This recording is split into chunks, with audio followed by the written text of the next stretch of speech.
포스코가 창사 50주년을 맞으면서 새로운 포항의 100년을 위해 포항시와 상생 협력하기로 했습니다. 포스코가 창립 50주년 경력금을 주면서 하청업체 직원들에게는 차등 지급해 부익부 빈익빈 논란이 일고 있습니다. 자유한국당 경북지사 경선 선거운동이 이번 주 본격적으로 시작돼 오는 9일 최종 후보가 확정됩니다. 여러분 안녕하십니까? 포스코가 지난 1968년 창립 이후 50년의 세월을 거치며 포항도 철강도시로 포스코와 함께 성장해 왔습니다. 하지만 이제는 철강도시에서 벗어나 새로운 포항의 100년을 열기 위해 포항시와 포스코가 상생 협력하기로 했습니다. 박사원 기자가 보도합니다. 지난 1968년 포항 종합제철 주식회사로 출발해 1973년 포항 1구로 첫 출선 이후 글로벌 철강 기업으로 성장한 포스코가 창립 50주년을 맞았습니다. 포스코는 창립 100주년이 되는 2068년에는 연결 매출 100조 원, 영업이익 70조 원을 달성하겠다는 목표를 발표했습니다. 특히 철강과 관련 분야만으로는 미래 100년을 나아갈 수 없다며 철강을 기반으로 한 소재 분야를 공략하기로 하고 3대 핵심 사업으로 철강, 인프라, 신성장을 꼽았습니다. 차별적 경쟁력을 계속 확보하고 글로벌 기술 혁신을 주도해야 되겠습니다. 또한 스마트한 조직 문화의 구축, 창의적인 인재 육성을 통해 글로벌 100년 기업의 성장으로 나가야 할 것입니다. 포항과 포스코의 떼려야 뗄 수 없는 지난 50년간의 관계를 상징하듯 시청 앞 계양대에 포스코기가 펄럭거립니다. 포스코가 포항 지역에 둥지를 튼 지난 50년을 되돌아보고 새로운 미래 100년을 맞아 포항시와 포스코는 상생 협력을 다짐했습니다. 협력 주요 내용으로는 포항 블루벨리 국가산단 활성화, 방사광 가속기 등 첨단 장비를 활용한 바이오 산업 투자, 지역민들의 삶의 질 향상을 위한 환경 개선 사업 등입니다. 환경 배출 물질에 대한 저감 장치를 획기적인 개선책을 마련해서 시행하기로 했기 때문에 향후 50년이 지역과 또 국가 발전에 더 크게 기여하면서도 글로벌 기업으로 점차 더 크게 성장하는. 한편 포스코는 지난 50년간 성원해준 포항 시민들에 대한 감사의 표시로 오는 12일 대규모 콘서트를 진행할 계획입니다. MBC 뉴스 박상환입니다. 포스코는 창립 50주년을 맞으면서 본 계열사와 협력업체 직원들에게 최근 경력금을 지급했습니다. 그런데 본사 직원에게는 수백만 원씩 상여금을 준 데 비해 하청업체 직원은 턱없이 적게 받거나 아예 받지 못한 경우도 있어 빈익빈 부익부 논란이 일고 있습니다. 장미풍 기자가 보도합니다. 포스코가 창립 50주년을 맞아 본사 임직원에게 지급한 포상금입니다. 상여금 100%에 현금과 상품권 200만 원을 추가로 지급했는데 1인당 평균 450만 원이 넘는 포상금을 받았습니다.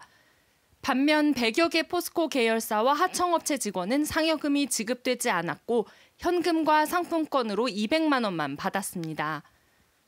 게다가 평소 임금이 포스코 본사의 절반 수준에도 미치지 못하는 2, 3차 하청업체 노동자들은 이번 경력금에서 완전히 배제된 것으로 나타났습니다.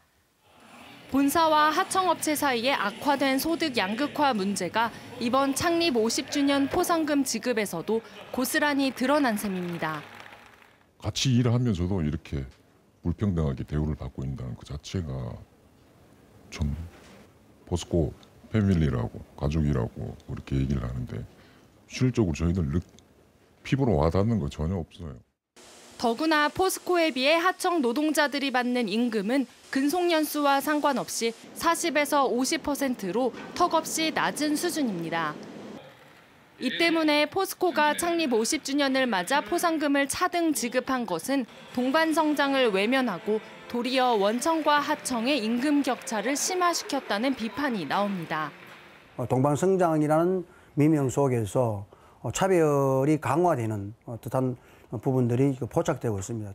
심지어 경력금뿐만 아니라 생일 축하 선물, 창립 선물조차도 지급하지 않는 형태에는 시급히 개선해야 될 문제다. 이렇게.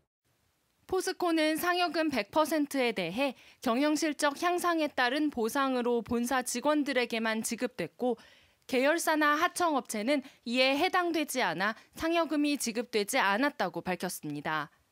정부 역시 원하청 임금 격차 줄이기에 나선 가운데 협력업체와의 상생을 강조해온 포스코의 이번 포상금 지급 기준을 놓고 당분간 논란은 이어질 것으로 보입니다. MBC 뉴스 장미쁨입니다. 자유한국당 김정재 의원이 대표 발의한 도시재생 활성화 및 지원에 관한 특별법 개정안이 국회 본회의를 통과했습니다.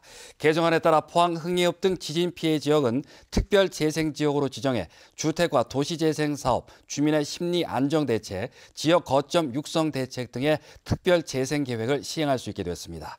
또 건폐율, 용적률 등 건축 기준과 규제가 완화되고 투자 선도지구 지정도 가능해 민간의 참여와 투자가 활성화될 전망입니다. 자유한국당 경북지사 후보가 이번 한 주 동안 판가름이 납니다. 경선 선거운동이 시작이 됐고 최종 후보는 오는 9일 확정됩니다. 이정희 기자가 보도합니다. 김광림, 박명재, 이철우 국회의원은 지난 주말과 휴일 잇따라 경선 사무소를 열고 필승을 다짐했습니다. 전원 투표권이 부여된 책임당원 선거인단의 명부가 확정되고 닷새간의 공식적인 경선 선거운동이 시작됐습니다. 도민 여론조사와 함께 경선의 절반을 좌우할 책임당원 선거인단은 3월 3일 기준으로 54,323명으로 확정됐습니다. 성씨와 12자리 안심번호만 표시돼 있어 시군별로 정확한 인원을 집계하기는 어렵지만 영주, 문경, 예천 지역구만 10,000명, 20%를 차지합니다. 첫날 4명의 후보는 중앙당에서 주최하는 TV토론에 참가해 자신의 공약을 알리며 지지를 호소했습니다. 지금까지 제시된 공약은 김광림 의원이 도정발전 5대 기본 방향과 경북 부활청 사진 시리즈로 모두 14편을 내놨고 이철우 의원은 경북 100대 공약을 제시했습니다. 박명재 의원과 남유진 예비 후보도 도정 방향과 이에 따른 공약을 각각 내놨습니다. 후보들은 경선 운동 기간 대규모 행사 외에도 소규모 당원 행사나 지지자 모임 등을 통해 책임 당원을 집중 공략해 나간다는 계획입니다. 한국당 경북지사 후보는 5일 책임 당원 모바일 투표, 7일 도민 3,000명 여론조사, 8일 책임 당원 현장 투표를 거쳐 9일 최종 확정 발표됩니다. MBC 뉴스 이정희입니다. 대구지검 포항지청은 리조트 건설업체 수억 원의 특혜를 준 혐의로 최수일 울릉 군수 등 관련 공무원 4명을 불구속 기소했습니다.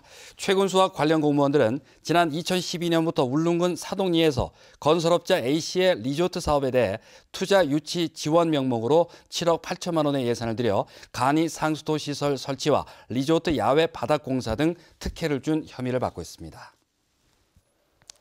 경주시장 선거에 출마한 이동우 예비 후보가 경찰이 자신의 집과 차량을 압수수색한 것과 관련해 해명 기자회견을 가졌습니다. 이 후보는 경주 엑스포 사무총장 재직 당시 지인과 손님에게 전달한 선물, 기념품과 관련해 경찰이 공직선거법 위반 혐의로 자신의 집과 차량을 압수수색했다고 밝혔습니다. 이에 대해 이 후보는 엑스포 사무총장으로 선물과 기념품 전달은 홍보를 위한 업무였다며 이를 사전선거운동으로 모는 음해 세력에 대해서는 강력히 대처하겠다고 밝혔습니다. 이틀 전 울릉 독도 항로에서는 하마터면 제2 세월호 참사가 될 뻔한 아찔한 여객선 사고가 있었습니다. 해양수산청은 이번 사고가 선박 아래쪽이 무겁고 날카로운 물체와 부딪혀 우발적으로 발생한 것으로 보인다며 사고 부위 사진을 공개했습니다. 이규설 기자입니다. 사고 당시 상황은 긴박했습니다. 여객선 기관실에 물이 차오르자 승객들은 황급히 구명조끼를 챙겨 입었고 해경 경비정이 도착하기까지 공포에 떨어야 했습니다. 해경이 들어와가지고 상황을 이 배가 안전하다. 승객들은 걱정하지 마라. 안심을 놓으니까 전부 다 박수도 치고. 사고 조사를 맡은 포항지방해양수산청이 공개한 사고 부위 사진입니다. 사진을 보면 선박 표면이 날카로운 물체에 의해 찢겨나간 모습을 확인할 수 있습니다. 이 충격으로 기관실 바깥쪽 선체가 휘어지고 갈라지면서 바닷물이 들어온 것으로 추정됩니다. 그 접합 부분이 일부가 벌어지면서 한 30cm, 길이 30cm 정도 벌어지면서 그 선체 쪽으로 조금씩 물이 이렇게 침수가 된 그런 상황입니다. 어떤 물체와 충돌했는지 정확히 확인되진 않았지만 전문가들은 통나무나 철제 폐화망이 해류를 타고 흘러와 부딪히면서 사고가 났을 가능성이 높은 것으로 판단하고 있습니다. 운행선사는 울릉도에서 에폭시로 임시 수리를 완료해 더 이상 물이 새지는 않는 상황이라고 밝혔습니다. 임시 검사를 받아가지고 임시 검사 끝나는 대로 이제 포항으로 이동하여가지고 조선소에서 이제 다시 이제 수리를 들어갈 예정입니다. 엘도라도호는 관계기관의 안전 인증 절차를 거친 후 다시 울릉 독도 항로에 투입될 예정입니다. 엘도라도호는 지난 1999년 호주에서 건조해 올해로 19년이 된 쌍동 쾌적선으로 지난해 6월부터 울릉 독도 항로를 운항하고 있습니다. MBC 뉴스 이규설입니다.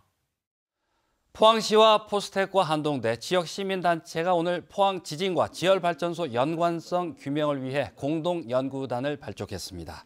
공동연구단은 국내외 지열발전소 개발 사례와 관련 학술 논문을 분석하고 정부에 지열발전소 관련 시민들의 요구사항도 전달할 계획입니다. 한편 산업통상자원부도 지난달부터 지열발전소 정밀조사단을 구성해 앞으로 1년 동안 지진 관련성을 조사할 계획입니다. 전국건설기계 경상북도 연합회와 포항시 협의회 등 23개 지역회원 1000여 명은 오늘 경북도청과 포항에서 집회를 열고 건설산업기본법 준수를 촉구했습니다.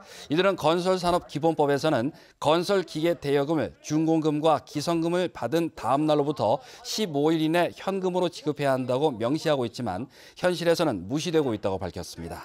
또 표준계약서, 임대차 계약서 작성과 지급보증서 발급 의무화 등과 함께 대형 장비의 단가 현실화 등을 요구했습니다. 경주시 천북면에 있는 김치 공장인 옥종합식품이 오늘 폐수 400여 톤을 형산강으로 무단 배출하다 경주시와 시민단체인 형산강 환경지킴이에게 적발됐습니다. 이 업체는 김치를 담그는 과정에서 나온 폐수를 정화 처리하지 않고 무단 배출한 혐의로 경주시가 행정처분과 고발 조치할 방침인데 업체 측은 폐수 정화시설과 연결된 펌프 고장으로 발생한 사고라고 해명했습니다. 오늘 경북 동해안 지역의 낮 기온이 최고 26도까지 올라 초여름 날씨를 보였습니다. 내일도 기온은 오늘과 비슷한 가운데 공기의 질은 깨끗하겠습니다. 안수진 기상캐스터입니다. 달력상으로는 4월이 시작됐는데 날씨는 5월 초중순의 날씨를 보이고 있습니다. 오늘 한낮 기온 경주가 26도까지 올라가면서 조금만 활동해도 덥게 느껴졌는데요. 내일도 오늘과 비슷한 날씨 보이겠습니다. 내일 아침 기온 영덕과 포항이 15도에서 출발하면서 출근길에도 포근하겠고요. 한낮이 되면 대부분의 지역이 20도를 넘겠고 경주가 26도로 덥겠습니다. 미세먼지는 오늘 매우 나쁨 수준을 보이기도 했습니다. 내일은 봄바람이 불면서 보통 수준이 예상되겠습니다. 울진과 영덕의 대기는 여전히 건조합니다. 일주일째 건조특보가 이어지고 있는데요. 메마른 대기에 불씨 관리 잘해주시기 바랍니다. 자세한 내일 날씨 알아보겠습니다.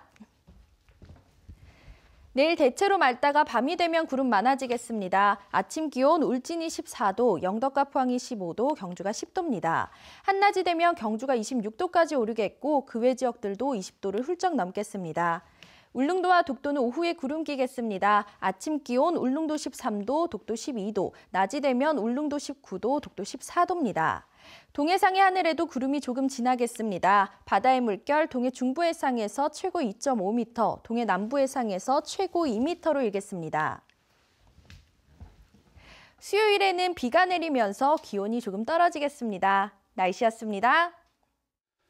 포항시 남북구 보건소는 최근 발생한 산후조리원 신생아 집단 감염으로 인한 임산부와 시민들의 불안감을 해소시키기 위해 관내 산후조리원에 대한 긴급 특별점검을 실시했습니다. 집중 점검 사항은 산후조리원의 감염 관리 준수 사항 이행 여부, 신생아와 종사자 관리, 감염 예방 교육 실시 등입니다. 포항시는 관내 산후조리원 4곳 중 휴업 중인 한 곳을 제외한 3곳에 대해 이 같은 사항을 점검하고 결과에 따라 위반 사항에 대해서는 행정처분도 실시할 계획입니다.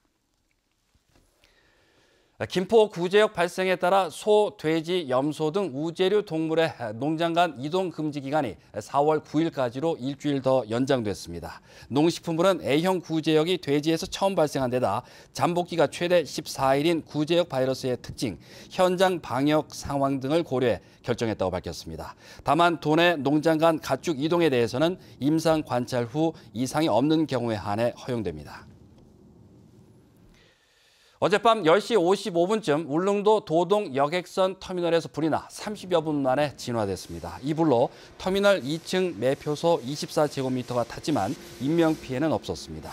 울릉 119 안전센터는 불이 날 당시 터미널 사무실은 장기간 사용되지 않은 채 비어 있었다고 밝혔습니다. 불이 난 터미널은 포항 울릉 여객선이 접안하는 울릉도 최대 관문항이어서 관광객과 주민들이 당분간 불편을 겪을 전망입니다. 이상으로 포항 MBC 뉴스데스크를 마치겠습니다. 고맙습니다.